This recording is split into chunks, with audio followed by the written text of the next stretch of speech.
Well, hello everyone. This might look like a total mess, and it kind of is, but there's a method to my madness. This is yet another Q&A session, but this one's a little different. We have some show and tell today, and we have some topics that I don't normally talk about. But I have a forced road trip. By the way, my lips are super chapped.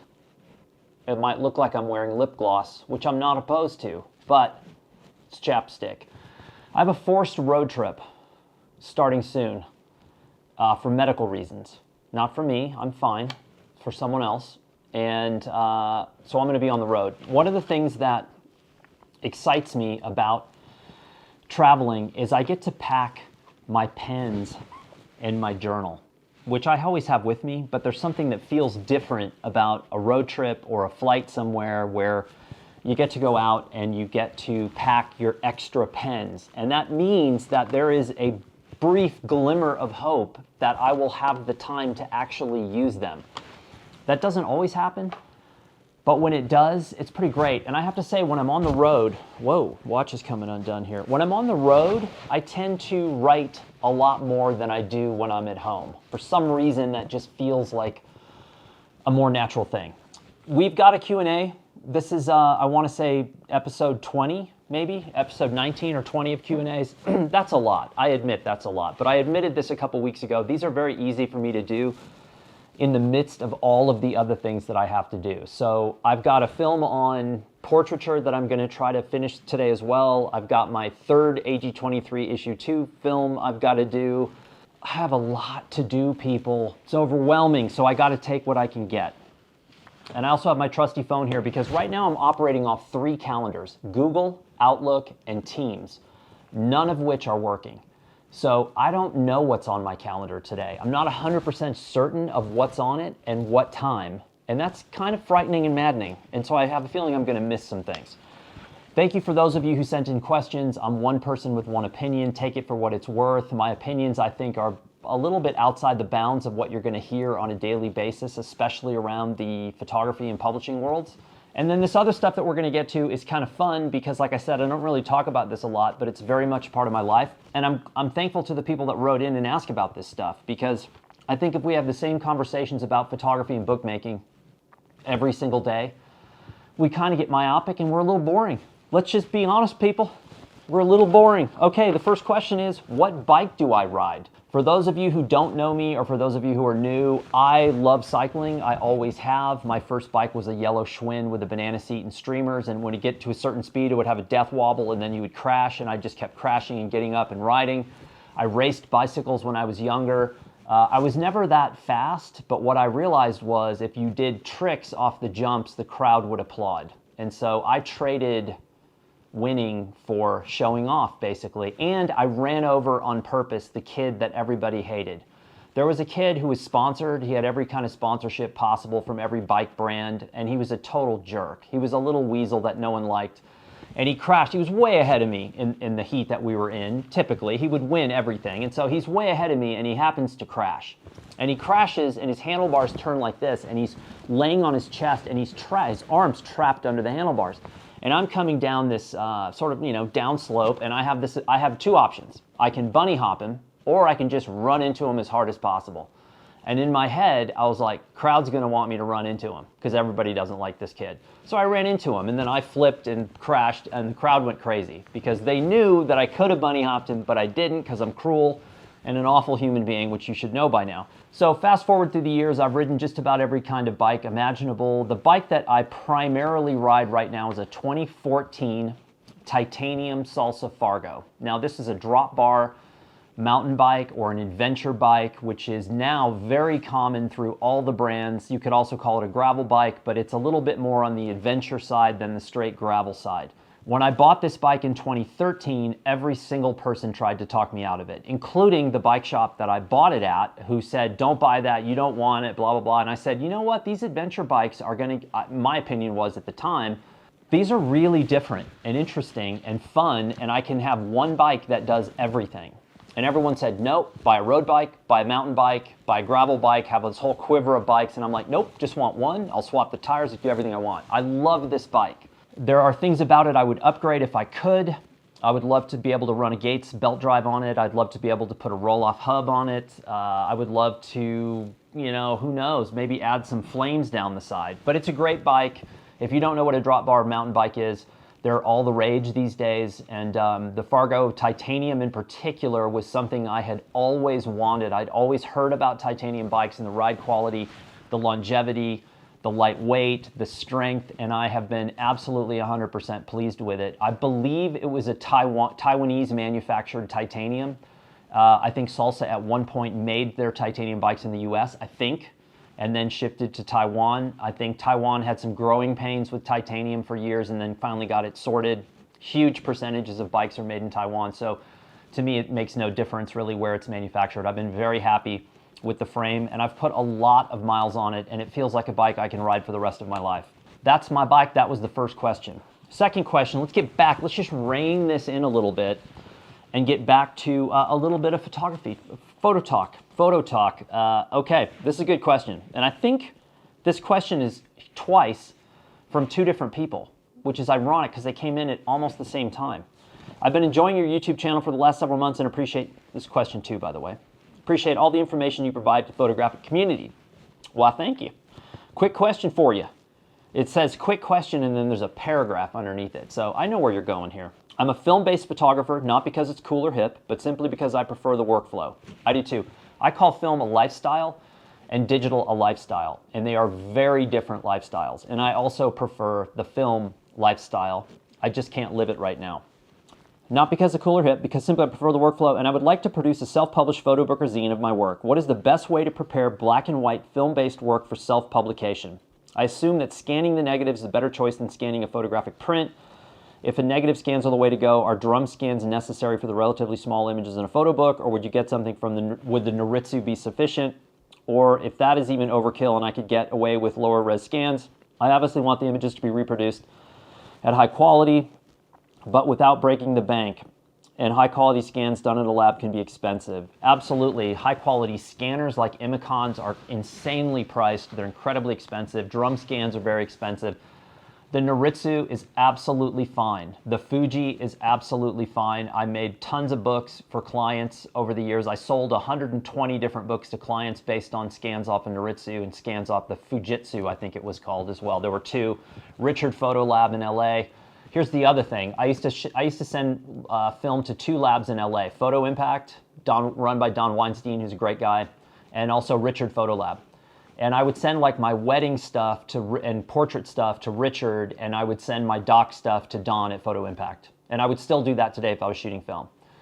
And I would pay for the large scans at Richard because I was also submitting that work to an agency for commercial applications. The agency, I did an international exclusive with an agency. They would take certain kinds of my work and they would syndicate that worldwide for stock sales. And they were very, very particular about files. This was the hardest agency in the world to get files accepted. Digital files in particular would take months at a time. Every digital camera out there that people rave about, the vast majority of them have inherent problems like purple fringing, red fringing, chromatic aberration. You have to eliminate all of those aspects of those files before a good agency will take your work. Bad agencies or sloppy agencies will take anything. They'll take mobile phone files. They'll take bad digital files.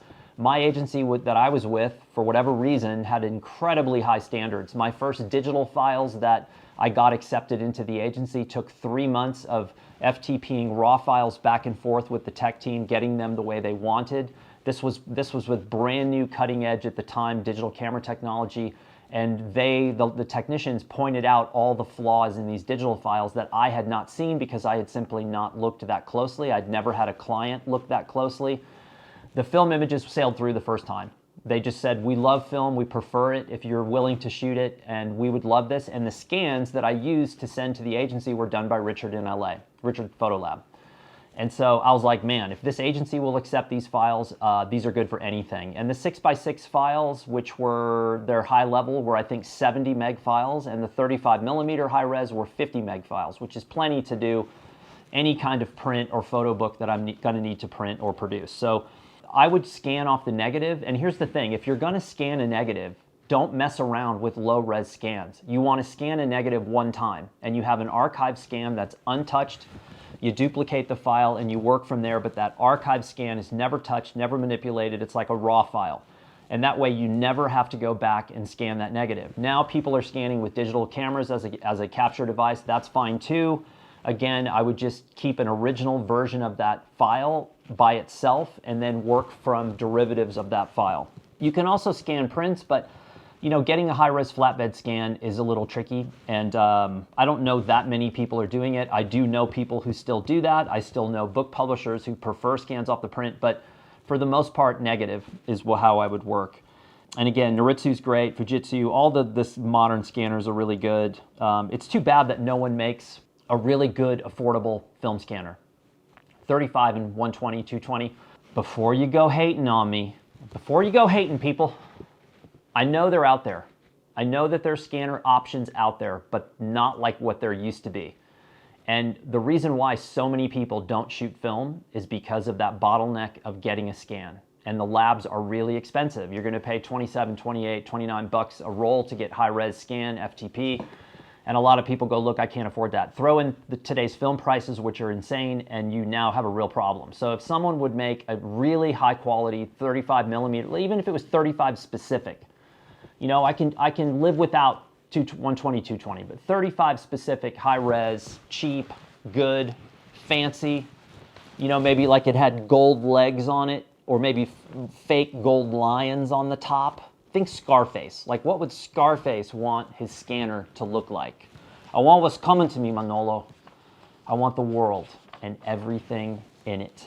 Brian De Palma. Good job, man. Okay, question number 3. This is a good one, too. Did you ever have the fear of taking images of people? Did you ever have the fear of taking images of people?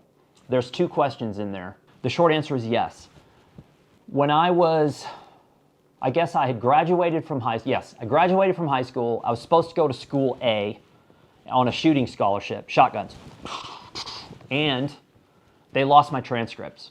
So the dean of admissions called my mom and said, we have no record of your son. It's our fault, but he has to go somewhere else for a semester and then transfer here when we redo all the paperwork. Pre-digitization. So I end up at a community college and I'm carrying a camera around and I shoot pictures during a flood.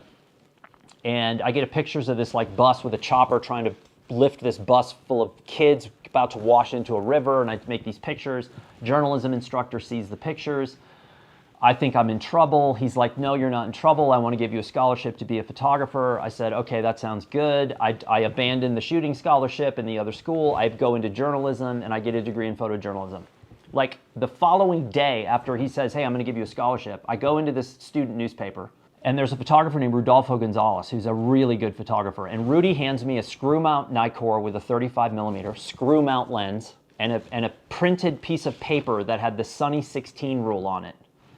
And he just hands me this and goes, oh, here's an assignment. Here's your first assignment. I have no idea what I'm doing. I don't know what an aperture is. I don't know what exposure is, but now I have an assignment. And I go, and it's in an auditorium, and I'm supposed to photograph the speaker who's speaking, and there must be 300 people in this auditorium. And I'm in the back petrified, because I realize with a 35 millimeter lens, the only place I can be is right in the front. In fact, I probably have to get up on stage to make a picture of this guy to get close enough with a 35 to make it work. And so I had made a mental decision at that moment, which was probably 1990, maybe 89 or 88, something like that. The late 80s, I can't remember anything. Again, think Scarface. And I said to myself, I can't do this job if I'm afraid. I'm never gonna see anyone in this room again. And the worst case scenario, let's say that I'm up there and I'm trying to frame it up and I fall off the stage backwards in front of 300 people. Yeah, they're gonna get a good laugh. I'm still never gonna see them again, ever. So I will never be afraid from this moment on. I will never be nervous. I will dominate. I will own this, and I will do whatever I have to do to make pictures. And I did, and that was the last time I was nervous. Now, the little second embedded question in there is, yeah, I've been scared blankless many times in the field making pictures where I got myself into situations where I was like, man, I'm in deep trouble here. Or I realized I was photographing people who did not want me to be there and did not want me to photograph them.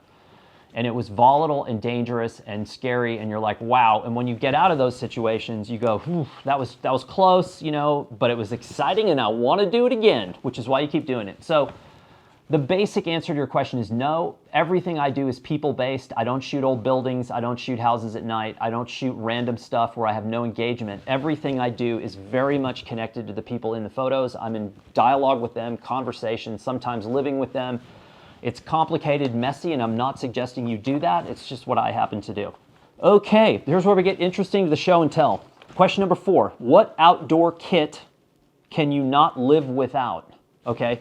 Again, I had a life before photography, and I realized in 2010, I want that life back. Yeah, I want to keep my photography life to some degree, not as a professional, but as just a hobbyist doing idiotic projects on my own that make perfect sense to me, but no sense to anyone else. I want to keep that, but I also want the life I had before. And so the outdoors came rushing back at me. That also coincided with an eventual move here to Santa Fe full time. Getting out of Southern California, which I never related to. I never really enjoyed Southern California. I did not want to live there. It was because my wife's job was there and she loved it. And we all know happy wife means happy life. So I stayed, but now I'm back. So I am outdoors every single day, cycling, hiking, fishing, climbing, paddling, and anything else I can dream up.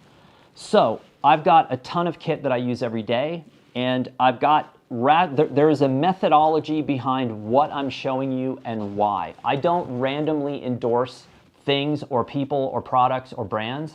You know, I just told you about my bike. It's a Salsa. I have nothing to do with Salsa at all. I don't think I've ever really had any communication with them.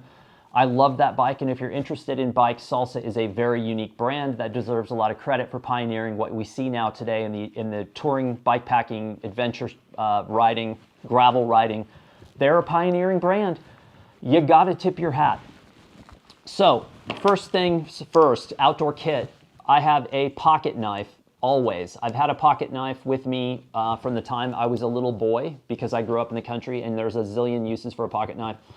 This is not a particularly fancy one. This is a REI knife somehow. I have no idea where I got this. I lost a lot of my best knives to airport security, just forgetting that I had them with me, and then you go to the airport and you go, crap, and they find it, and then they go, you take it back to your car, and I'm like, I Ubered here from 30 miles away, and then I try to get the security guy to take it, and I'm like, you should just keep it yourself instead of throwing it in the giant metal bin where it's just gonna either get melted down or someone else is gonna steal it. And then they typically like nod and they go, no, I can't do that, wink, wink, wink. And then they talk about like pilfering what they get in that metal box. So I always have a pocket knife.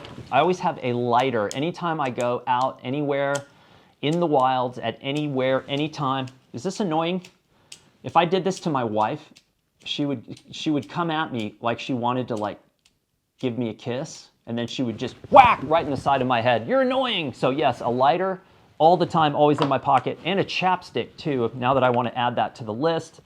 I mentioned this before, always have a journal. I know that's not really considered an outdoor thing, but it's with me all the time. That thing weighs a ton too. It's a blurb journal, by the way. 7-piece Orvis frequent flyer fly rod.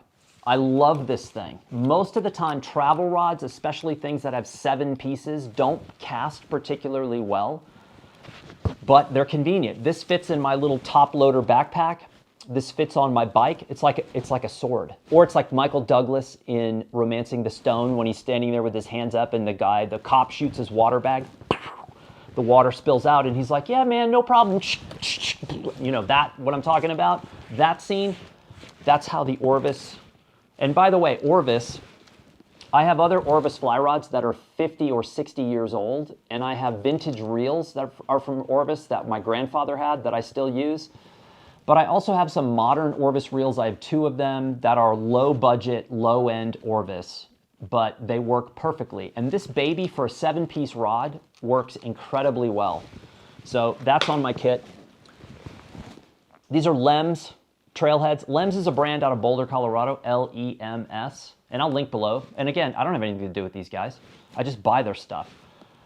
Lems I found a couple of years ago. 0-drop shoes, wide toe box. These are incredibly stiff. These are called trailheads. I never thought I would do long, like 20-mile hikes in these shoes, but I do. I love them. They are wearing incredibly well. I've worn them pretty much every day for the last 14 months. There's still tread on the soles. The tread is I wish the tread was a slightly bit more aggressive. They've got some new models out. I also wear their boulder boots, which I love. Their boulder boots are uber lightweight, like 9 ounces, 0 drop, wide toe box. They've lasted forever. I just oiled them yesterday, which I'm going to get to in a minute. What else? God, there's like dirt coming off of all my clothing. I'm going to also talk about that. Floyd's of Leadville, CBD, extra strength, 2,400 milligrams. Don't have any affiliation with Floyd's of Leadville. CBD, if you don't know, is the medicinal side and non-psychotropic side of the marijuana plant, which, as we all know, is a very controversial little plant. But CBD has been greatly helpful to me as a sufferer of Lyme disease for the past 6.5, 7 years. And Lyme completely changed my life, and it's something I still have to deal with on a fairly regular basis, although it's much more in control than it was 4, 5, 6 years ago when I was completely debilitated, incapacitated, discombobulated, whatever you want to call it. I use CBD twice a day. I just bought this.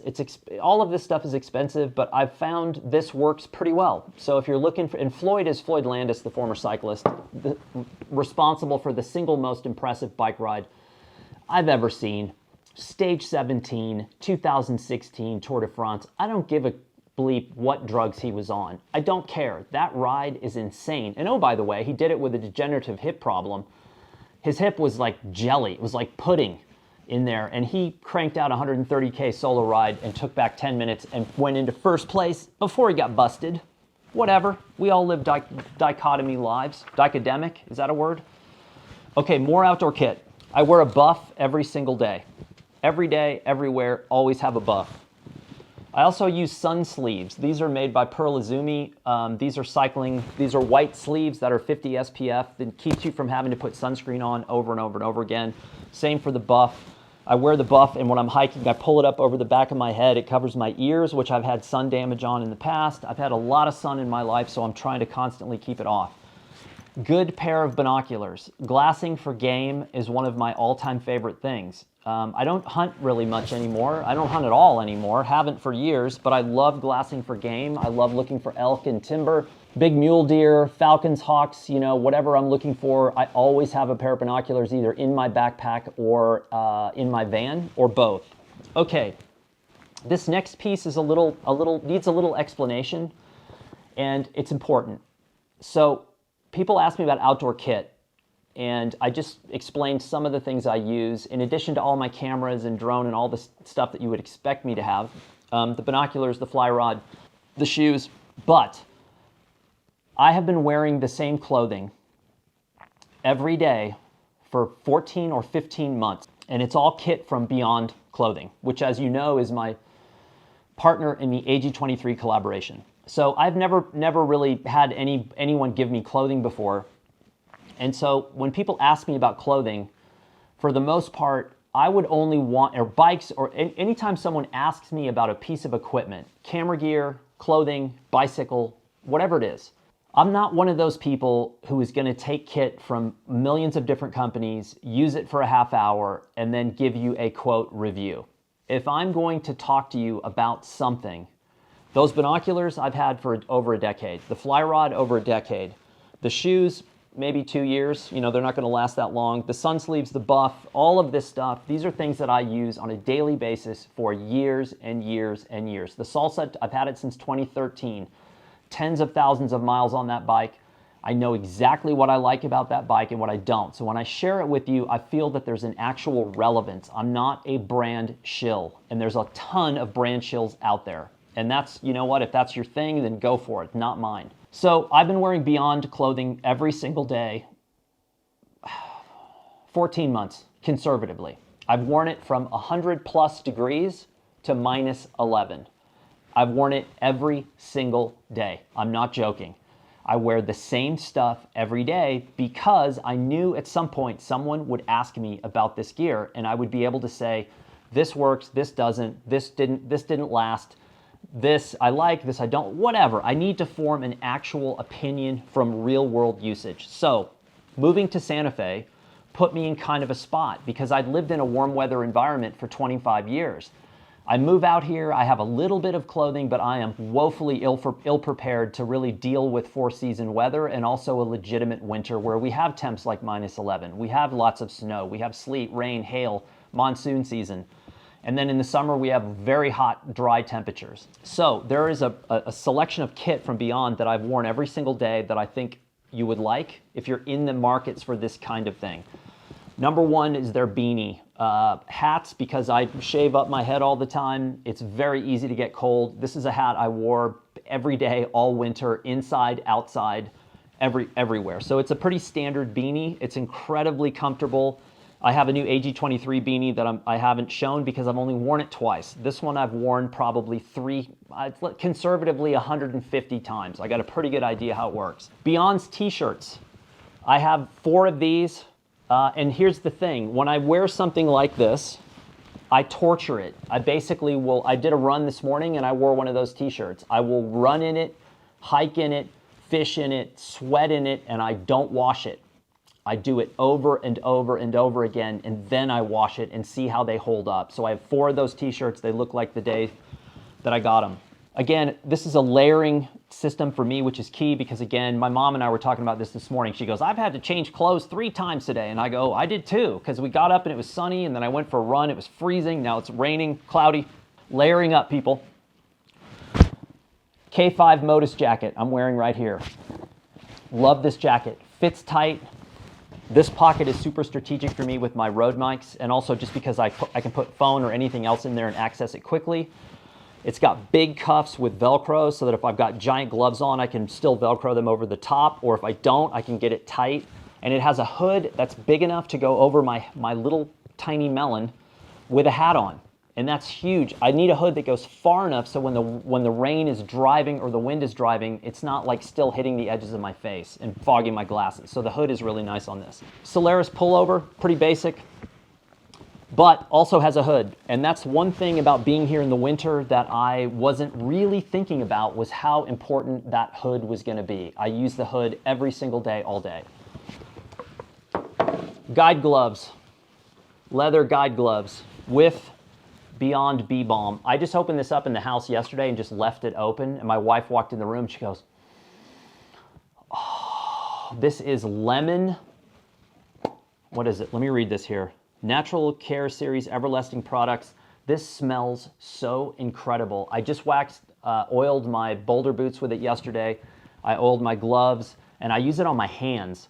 This is called Bee Balm. This is unbelievable product that I absolutely love. I leave this in my duffel bag, and I leave it in the van because it makes everything smell so good. Long underwear. These are the Beyond long undies, and I wore these every day in the winter. Now, here's where we get a little gross, people. I only have 1 pair of those. So I will let you do the math. I have 1 pair, and I wore them basically every day during the winter. That means I probably wore them way too long without washing. Yeah, okay, that's how we roll here at the ranch, and I don't care how you feel about that, because there was no one else here. We're in the middle of a pandemic, people.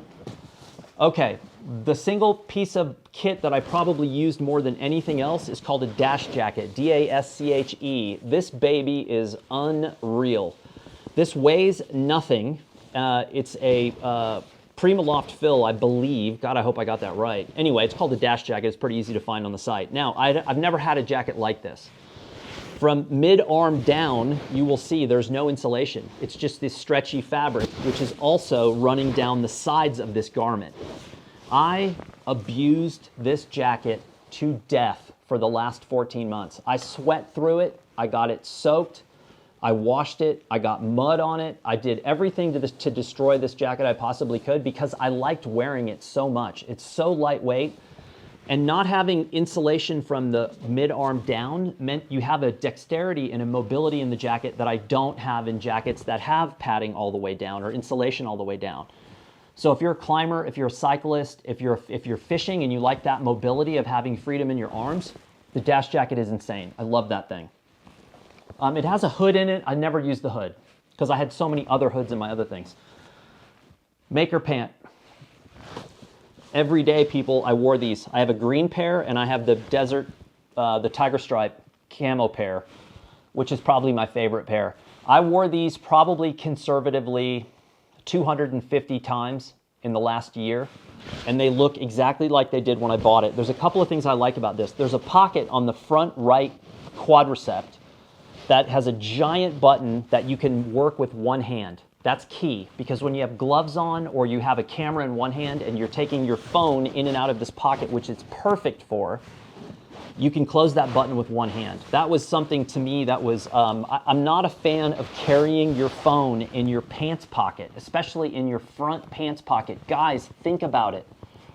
That's not good. Combining those naughty bits in that region with a cell phone is dumb. But when I'm in the field and I'm working project specific and I have cameras and drones and whatever, and I'm going back and forth to that phone, I keep it in that pocket all the time. And it's, again, a one-handed button closure, and it fits. And so that is one of the keys to that pant. And again, I wore it every day and they still looked like they're new.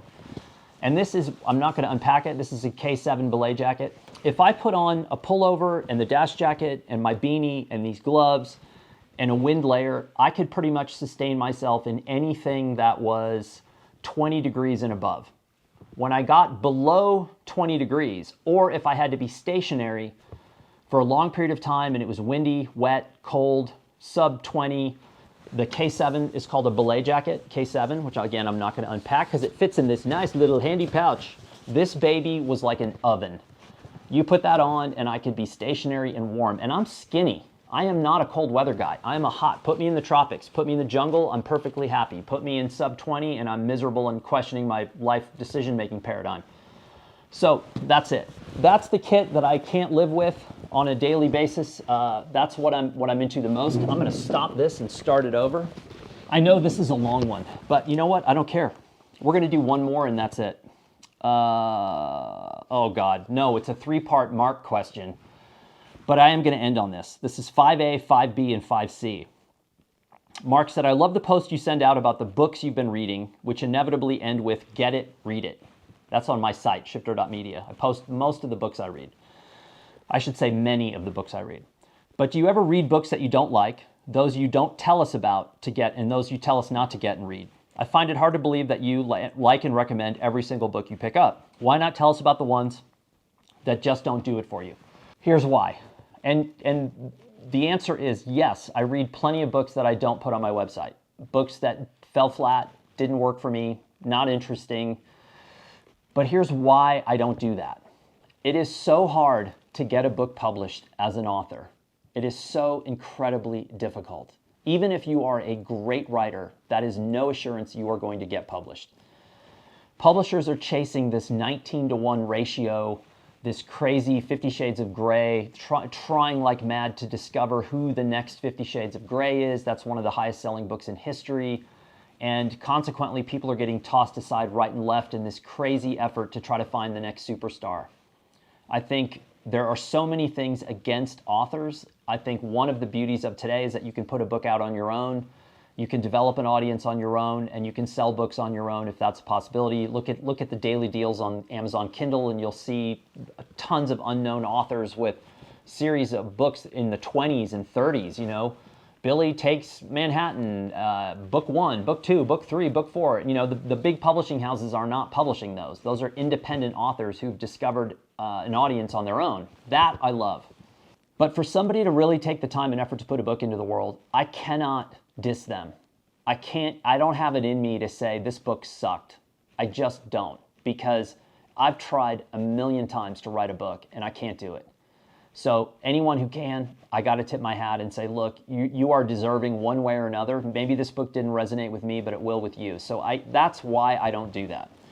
5B, what's your take on ditching a book you're just not into rather than struggling to get through the end? If I'm out of that camp after 100 or 150 pages, the book isn't working for you, we'll cut bait and get on to the next one. Life is too short and there's too many books to read.